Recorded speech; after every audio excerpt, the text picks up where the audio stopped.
सुहाना सा दिन होता है और मगन, रामलाला, चंदन, राजन, तपन और गोलू के पापा गांव के बरगद के पेड़ के नीचे बैठकर अपनी शाम की गपशप कर रहे हैं। अरे रामलाला और चंदन, तुम्हारी फसल कैसी चल रही है इस साल? अरे बंधु क्या बताएं, बारिश ने तो परेशान कर रखा है।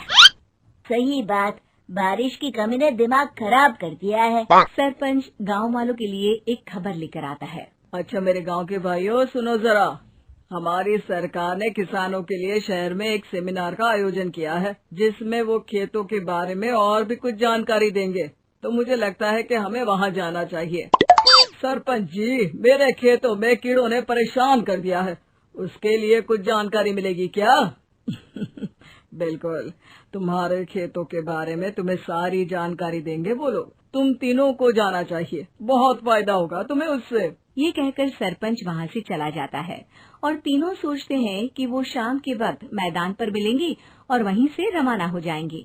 तीनों दोस्त मैदान पर मिलते हैं और जैसे ही निकलना शुरू करते हैं तभी एक बांसुरी की आवाज सुनकर वो भी उसी ओर सम्मोहित स्थिति में चलना शुरू कर देते हैं।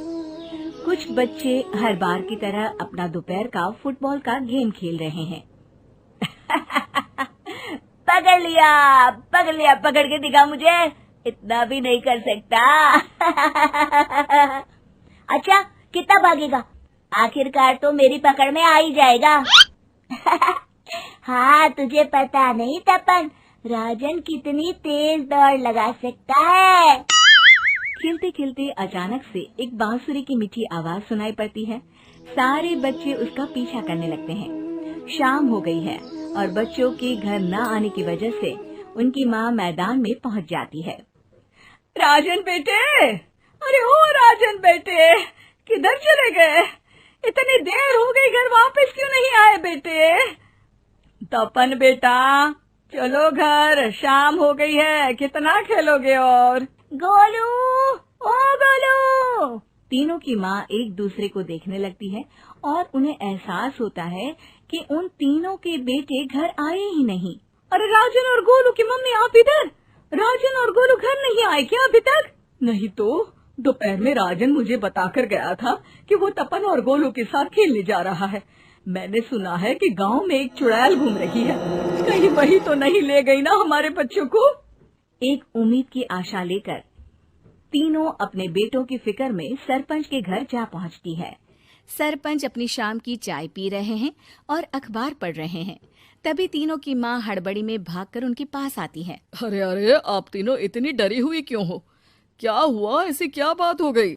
तिवारी जी, हमारे लड़के दोपहर से खेलने गए हैं और अब तक लौटे नहीं हैं। हमने उन्हें सब जगह ढूंढा, लेकिन हमें वो मिले ही नहीं, इसीलिए हम भागकर आपके पास आ गए। अच्छा, इनके पिता कहाँ है? ये कुछ काम के लिए शहर गए हैं, इसीलिए हम भागकर आपके पास आए हैं।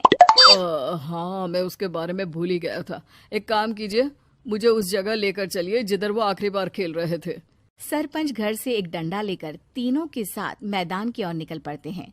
तीनों मैदान पर पहुंच जाते हैं और उन्हें ढूंढने के लिए कुछ सुराग खोजना शुरू करते हैं। आपको कोई ऐसी जगह पता है जहाँ ये तीनों साथ में मिलते हैं? नहीं जी, ऐसी तो कोई जगह नहीं पता। अचानक से वही बांसुरी की आवाज आना शुरू हो जाता है और सरपंच सम्मोहित होकर उस आवाज की तरफ जाना शुरू कर देते हैं। अरे तिवारी जी, आप ठीक तो हैं? कहाँ जा रहे हैं? अरे ओ तिवारी जी, वो हमें सुन नहीं पा रहे हैं क्या? सरपंच बांसुरी की धुन में झुककर उसी दिशा में आगे बढ़ रहे थे। ये आवाज कैसी? ऐसा लग रहा है कि कोई बांसुरी बजा रहा हो। हाँ, सरपंच जी भी उसी दिशा में जा रहे हैं। सरपंच का पीछा कर तीनों मैदान के टूटे हुए बंगले पर पहुंच गए और सरपंच के पीछे दरवाजे के अंदर घुस गए। तीनों बंगले के अंदर झांकते हैं तो देखते हैं कि बहुत अच्छे से संभाला गया है बंगला। उतने में एक हंसी की आवाज आती है। मेरी बांसुरी, तूने मुझे आज तक कभी तंग नहीं किया, हमेशा अपने जादू से लड़कों को खींच लाती है। ये बोलते ही राजन की माँ को तीनों बच्चे और उनके पिता वहाँ चुड़ैल के पास लेटे हुए दिखते हैं। अरे, हमें इन्हें छुड़ाना होगा।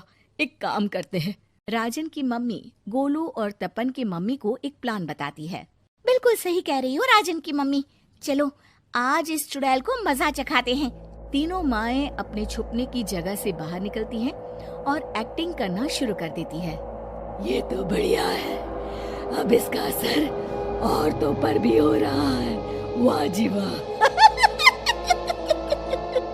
तीनों माएं चुड़ैल की थोड़ा करीब आती हैं। राजन और गोलू की माँ चुड़ैल को पकड़ लेते हैं और तपन की माँ बांसुरी हाथ से पकड़कर तोड़ देती है। अरे पागल औरत, ये क्या कर दिया? मेरी बांसुरी को तोड़ दिया। अब मेरी शक्तियाँ खत्म हो जाएगी। तुम्हें तो अरे तुझे क्या लगा चुड़ैल कहीं की हमारे बच्चों को और पतियों को हाथ लगाएगी तू? बांसुरी टूटने की वजह से चुड़ैल खाक होकर गायब हो जाती है और सारे लोगों की आंख खुल जाती है। सब अपने परिवार को लेकर उस बंगले से बाहर निकल जाते।